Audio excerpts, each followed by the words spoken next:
Que feriez-vous si quelqu'un vous obligeait à vous raser la tête? Probablement rien. Mais il y a 800 ans, en Afrique de l'Ouest, un seul homme a refusé. Il ne s'est pas laissé faire.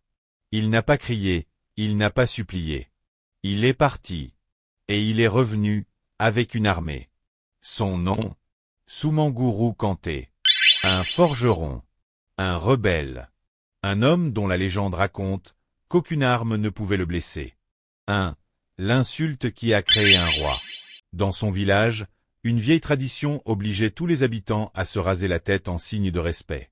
Soumanguru a refusé. Pas par fierté. Par principe. Il déclara « Aucun homme ne touchera ma tête.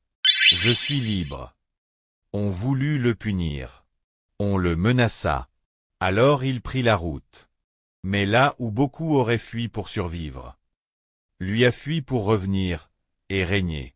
Il s'allie à d'autres forgerons, rassemble des guerriers nomades, recrute parmi les esclaves en fuite, donne des armes aux opprimés. Et en quelques années, un homme seul devient le chef d'une armée. 2. Le roi invincible. Il prend une ville. Puis 2. Puis 10. Il bâtit un royaume, Soso.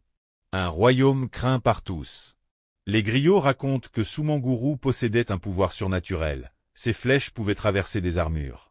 Ses ennemis mouraient sans qu'il ne lève la main. Il apparaissait et disparaissait comme une ombre. 3. Son règne de peur. Soumanguru comprend une vérité simple. La peur est une arme plus puissante que le fer. Il attaque la nuit, utilise les tambours pour tromper ses ennemis, fait circuler des rumeurs sur ses pouvoirs mystiques. On raconte qu'aucune flèche ne pouvait l'atteindre, que ses adversaires mouraient sans qu'il n'ait à lever la main. Était-ce de la magie? Peut-être pas. C'était surtout la guerre psychologique. Et ça marchait. Très vite, son nom seul suffisait à faire trembler les villages.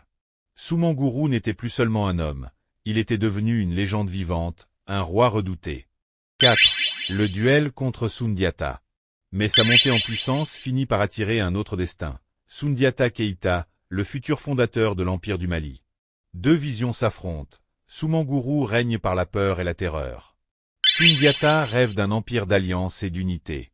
Leur confrontation culmine en 1235, à la bataille de Kirina. Les tambours grondent, les lances brillent sous le soleil. Soumanguru mène ses hommes avec une assurance inébranlable. Il est persuadé qu'aucune arme ne peut le tuer. Mais Soundiata a une flèche spéciale, façonnée dans un bois sacré, transmise par un chasseur. Lorsque la flèche frappe Soumanguru, la légende vacille. L'invincible